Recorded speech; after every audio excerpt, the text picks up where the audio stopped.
you want me to use a microphone or not? Good morning.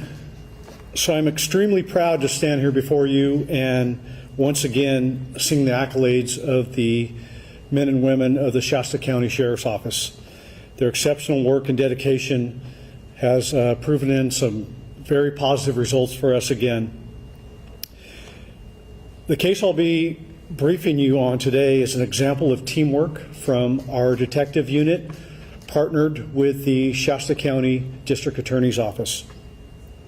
It is a showcase of, again, a cold case. This one's a 5-year-old cold case that was investigated and initially took by the Shasta County Sheriff's Office, went cold, was reassigned, and now we have very positive results of that. However, that case is still being investigated. There's new leads that came up even as recent as this morning, which is why I don't have my team of investigators and district attorneys here standing up with me for this press conference. They've been pulled aside and are still working the case, and therefore we will not be taking any questions at the conclusion of this conference.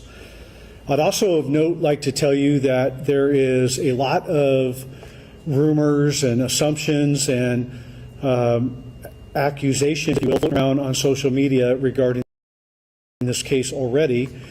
None of those we are going to take the time to address or try to rebut either, because we are still actively working this case and the facts of the case are what matter to us.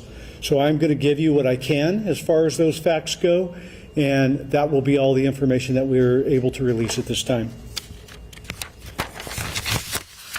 On July 20th, 2021, at about 11:12 hours, James Redmill Jr. contacted SHASCOM to report his father, James Redmill Sr., missing from the residence on Wild Turkey Road in the Trinity Alps Preserve area. Redmill Sr.'s family had traveled from Washington State to Shasta County after their neighbors had informed them they had not seen his father for several days. Deputy Duche of the Shasta County Sheriff's Office initially responded. He was the deputy that took the missing persons report. For clarification, the missing persons report requires deputies to immediately investigate and report, document where the person was last seen, gather identifying information, interview reporting parties and witnesses, and check relevant locations for evidence. Also included when a missing persons report is taken, there is entries made into the required systems, which include the California Department of Justice Missing Persons and Unidentified Persons System and the FBI's National Crime Information Center. Follow-up steps may include also obtaining photographs, medical and dental information, DNA, biological samples, and from families, and continue investigation updates until the person is eventually located or until those leads are exhausted. Neighbors reported that Redmill Sr. was last seen on or around July 8th, 2021.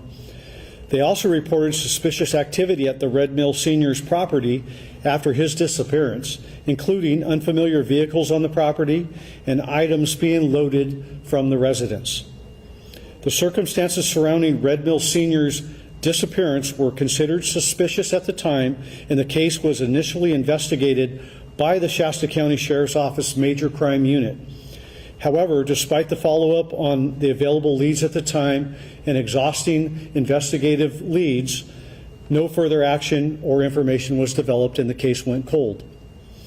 In April of 2026, the case was reassigned to MCU detectives.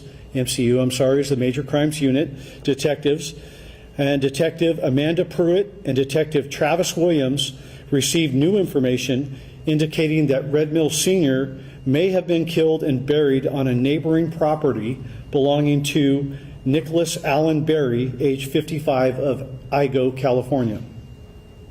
On May 19th, 2026, at 0707 hours, Major Crime Unit detectives, with the assistance of Shasta County Interagency SWAT Team, Shasta Interagency Narcotics Task Force, the AB 109 SAFE Team, and the Shasta County District Attorney's Office, they served the search warrant at Berry's residence. During the search, investigators located a buried set of human remains behind the residence. The Chico State Anthropology Department assisted with the recovery of those remains. The remains were positively identified as James Redmill Sr. The search of Barry's residence, detectives also located multiple firearms, including illegal assault weapons and manufacturing components, methamphetamine packaged for sales, and drug paraphernalia. Barry was arrested and booked into the Shasta County Jail for Penal Code Section 187, which is homicide, as well as firearm and drug-related charges. This morning, the Shasta County District Attorney's Office filed charges against Nicholas Allen Barry for the murder of James Howard Redmill Sr. Barry is being charged with 1 count of murder with enhancements for personal and intentional discharge of a firearm causing great bodily injury or death, and murder by lying in wait. Barry is scheduled for arraignment at 1:30 today at the Shasta County Superior Court. We have been in contact with the victim's family, and during our talks with the victim's family, the son shared that he is grateful that arrest has been made. We are working closely with the Shasta County District Attorney's Office on this investigation, including that with the works of Senior Deputy District Attorney Kelly Kafel, as well as the District Attorney's investigators and investigative technicians. The investigation remains open, and anybody with information related to the case is encouraged to contact the Shasta County Sheriff's Office Major Crime Unit. The Shasta County Sheriff's Office would also like to thank the assisting agencies in involving this investigation. Shasta County Interagency SWAT Team, the Shasta County Interagency Narcotics Task Force, the AB 109 SAFE Team, the Shasta County District Attorney's Office, Chico State Anthropology Department, the Shasta County Public Works Department, and CAL FIRE. And I'd like to reiterate again, this is a case that was solved by teamwork. It is no one person that is credited with the find and the investigative results of this cold case. It is an example, again, of our dedicated men and women in public safety, our partnership with the DA's office, and exhaustive efforts put forth by everybody to come to this conclusion.